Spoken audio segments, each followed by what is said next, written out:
Hey, welcome to Your Shorts Prepping. I'm your host, Greg. Please continue to like, subscribe, refer to this channel. And my friend down in Ecuador, thank you for sharing a little bit of your community with me. I really can appreciate how beautiful the Andes Mountains are and how nice it is to be up there and have some consistent weather and be where you're at. Thank you. Listen, just real brief, real direct to the point. No matter what you say or hear or believe, we are at war with Russia. This isn't like sending Stinger missiles to the Afghanistan and shooting down helicopters. This is way different. We now have battle tanks online to go there. Other countries are going to do this, which means World War III. When you have more than one country, it could escalate into World War. France, Germany, United States, England, they're all sending military arms to combat Russia. You have senators here in the United States, both Republican and Democrat, saying, let's send more taxpayer money over there. Let's do this. We have to defeat that Putin. And already the request is going out for F-16s, F-18s to go over there and let's put Putin back in his place once and for all. Well, let me ask you something. How long do you think it'll be before Putin says, you know what? We're already at war. I got a frigate stationed off the Atlantic, off the coast of Washington, D.C., or soon we'll be there. Hypersonic, multiple warhead, nuclear arms. There goes New York. There goes Washington. There goes Chicago. There goes L.A. What are you going to do? The simple question, and there's no way around it. You're either prepared, you're halfway prepared, or you're ready to go. If you're not prepared, you're in deep trouble. Do not come around and looking for help. You're going to be one of the millions standing in line praying for an MRE meal. One pack. If this is a national event, which it will be, and you're standing in line saying, I'm taking my family into a Red Cross canvas-covered wall tent that's lined with about 1,000 other cots, you're in deep trouble. You're not going to survive. If you are halfway prepared, then you say, okay, how long can I survive in whatever place I'm living? My apartment, my home, my trailer, wherever it is, how long can you survive? How many calories a day can you feed your family before you're saying, oh shit, now what? And that's the big thing. Excuse my language, but it's going to be, oh shit, now what? Do you really want to see the fear in the people's eyes that are depending on you? And that's what it's going to come down to. I can promise you, after reading and seeing what happened after the blackout in 2002, 2003, within 3 days, the two-legged predators are going to be out looking to steal whatever you have, if you're in the way. And if you're not, you better stay hidden. Or you better know how to defend yourself, and you better have the backbone, the mentality to say, it's either me or them. And there's no joke about it. If you say, I'm fully prepared, good on you. Buckle up, have your defenses ready, which I'm sure you are. And just sit back, hunker, and wait. If you're saying, well, I'm halfway prepared, and you're in a suburban neighborhood where you can look out your kitchen window and see John Doe looking back at you and going, now what? If you're not allowed to put up a fence now, do you have the materials to put it up later? So at least you can't keep people from driving down the street, walking right from the roadside 50 feet away, kicking in your front door, taking everything you have and maybe letting you live? Do you have any barriers set up in your garage? Move your golf clubs or whatever you have out of the way and stock some fencing. If you say, well, I don't really like guns. Those are bad things. Well, good luck, Chuck. How do you think you're going to feel when somebody's saying, oh, He's anti-gun. There's an easy target. He's got nothing to stop me. 6 million people took up the advice of other people when Joe Biden took off to say, I better get it now. They bought a gun, fired 5 rounds through it, and say, okay, I know how to do that. Do you really? I guarantee you from personal experience, especially out on the street when I was young, when somebody points a gun at you, that little 22 looks like a freaking howitzer. And when somebody has a 38 pointed right at you between your eyes and the gun misfires, you're shitting yourself, I guarantee you. Guarantee you. You better know how to fight and you better know how to win.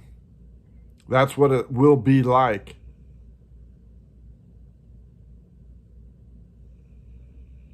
When you're homeless out on the street, even for the short time I was, and you're saying, damn, it's really cold and it's quiet and it's lonely out here. What can I have to eat? And you're picking up trash trying to make yourself useful so you can buy a slice of pie and a cup of coffee and warm up. Guarantee you, you're going to appreciate every bite. You're going to make yourself as useful as possible. If not, you're scavenging with the rats. And even then, those may look good. You're going to have to get tough, and I'm not just woofing. You better know how to survive, because I guarantee you there's other people who do. And they're going to look at you and say, get out of my way or get underneath my feet because you're dead. That's how it's going to work, folks. A national event, you have 3 days after a blackout or after a crisis before people say, I got to steal everything I can off of Walmart shelves, off of whatever, and get home. You better be prepared for that. If you're saying, I know they're going to take this and that, why don't you have it now so you don't have to be there like a Black Friday crowd getting mobbed for a TV set? You should be doing that now. If you and your buddies say, well, let's go out drinking, or your wife says, let's go out dancing or doing whatever, let's go to a movie and spend $100 at a movie, you could take that $100 and say, you know what, honey, we can rent a movie, we can do whatever for half that price. We have the popcorn here. I would rather set up a cook stove, cam stove, and have, porcelain coffee pots, so that way we could cook and have cowboy coffee if that's okay with you for the future. And if you say, well, I don't have room to store it, that's a lie. That's a lie. That's pride talking, because you don't want to take up a wall that you nicely painted, or a garage that's all orderly, or a storage shed that has your golf clubs in it and your mower. If you don't know how to grow your own food, you're in trouble. Oh, I got ChemLawn, green grass. That thing is just like golf course smooth. I'm not going to mess that up. That's what somebody just told me the other day. I spent a ton of money. That golf course, my backyard is like that. And I said, you going to eat that grass? Because that's what it's going to come to. Well, my wife, she wants to grow a garden, but I'm not messing up my yard. Really? Your wife wants to grow food to help offset your high grocery bill, but you're worried about spending all that money on a nicely manicured lawn that you can't eat? So I offered him suggestions. I'm not really into gardening or anything else like that. I like my barbecue and everything. That's fine, buddy. What are you going to barbecue when the stores are closed? You're going to eat that dog? You're going to kill that cat? Maybe you're going to come out here and think I'm going to poach a cow. This is what's out there, folks. And I hope you're not one of them. If you're following this channel, you know I'm not woofing. When we installed our generator and we had 23 inches of snow in a freak storm in April years ago, our home phone rang and I'm like, who in the hell's calling us? We're snowed in. We can't go anywhere.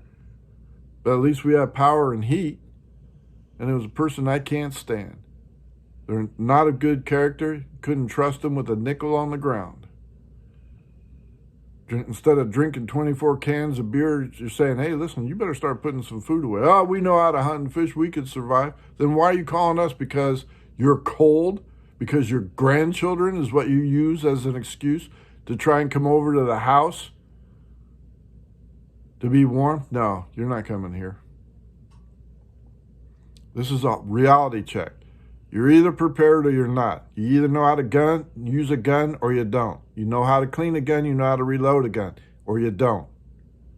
You either know how to clean a fish, skin a squirrel, or you don't.